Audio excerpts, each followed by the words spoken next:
Well, are you guys stuck at home working like me?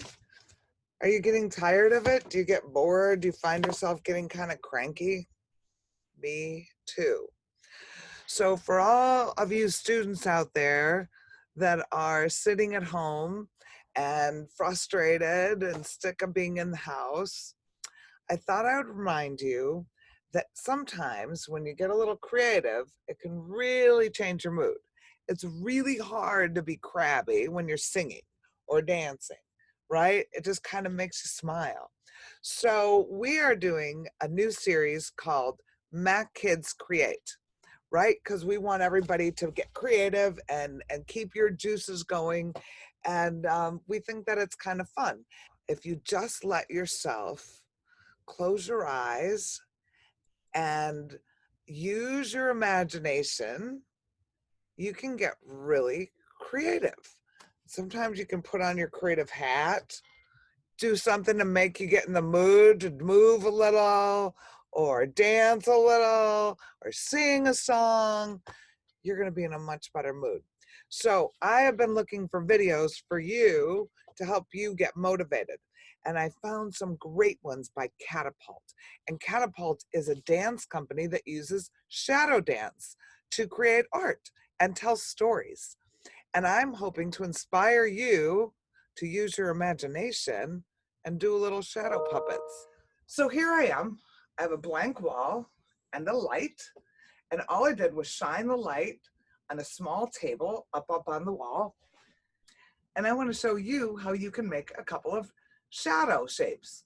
All right, so we're going to start simple. First, you're going to make a fist, and then you're going to hold up 2 fingers. And what does that look like? Well, it looks kind of like a bunny rabbit. And if we put another arm up there, that gives them more of a shape. And if we put out fingers, then it looks like the little bunny has little paws. Look at that, and the bunny can turn his head, and he can talk, and he can look. Now we could also make the bunny go down in a hole, and he could pop up with just his ears and look around, and then the bunny could come out, and then he could go hopping. Now here's another fun one. We're going to take our hand, and we're going to open up our fingers, and then put your fingers together and leave your thumb out, and make the palm of your hand face away from you. And then we're going to close those together. And now look at what we have. We have a pretty swan. And the swan can swim in the lake. How about that? And if we want the swan to have an eye, we can take our first finger and bend it. And then it looks like the swan has an eye. And the swan can open his eye real wide, or he can just be kind of lazy and swimming across, right? And how do swans swim, right? And swans have curved necks, so he can make his neck real curvy, and then he could be surprised, turn around, look at us and go, what? What's going on? Now you can take that swan, take your other hand, pretend you're catching a ball, and hold that ball, and then twist your wrist back, right? And now make the backs of your hands come together. And now look at what we have. It looks kind of like a reindeer, right? Now it looks like one of Santa's reindeers. He can talk too. So those are just a fun few things that I was playing around with. I would love to see what you come up with. And to get you started and to get you inspired, next up, I'm going to show you a video from a dance company that's called Catapult. And Catapult was on America's Got Talent, and they went way far, all the way to the top, because they are so good and they are so creative. And they were so kind as to send a little video clip for you to see so you can get some really good ideas. And then after the video, one of the choreographers is going to show you exactly how to make a frog. Yeah. So stay tuned, take a look, get inspired, get a light, and have some fun. And don't forget to use your imagination.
name is Anjali Bhattacharya, and I am the rehearsal director and a dancer for Catapult Entertainment.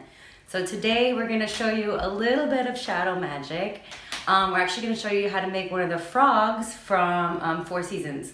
Right away, you're going to take your hands like this, make little circles with them, and those are going to be your eyes. So then you're going to set them on the top of your head like this, so like the thumbs to the crown of your head. Now I'm going to turn around and do it in shadow. So you set your hands up like that, and then you see you have the frog head, and you want to dip your shoulders down until there's no more light holes, and then you bring your pinkies in, or your fingers in as the eyes. And to complete the shape, you're going to squat down like you're a frog about to jump, sitting on a lily pad. Bring your hands up to the top of your head, dip your shoulders down until there's no more light holes, and then bring in the eyeballs. And then of course you can bring into a little movement to bring your frog alive. Okay, so one more time. You're going to bring your hands in little circles like this. You bring your thumbs together, and you bring the bottom of your thumbs to the top of your head. So again, circles, thumbs together, thumbs to the top of your head. Now you're going to dip your shoulders so there's no more light holes. Bring in your fingers as eyeballs and squat down. And there you have a frog from Four Seasons. If you make some, I would love to see them. Will you please send us your videos to @theMac and we'll post them. Thanks for watching our first episode of Mac Kids Create. And don't forget, when you get kind of down, when you get kind of sad, just use your imagination and get creative, and great things will happen. See you next time.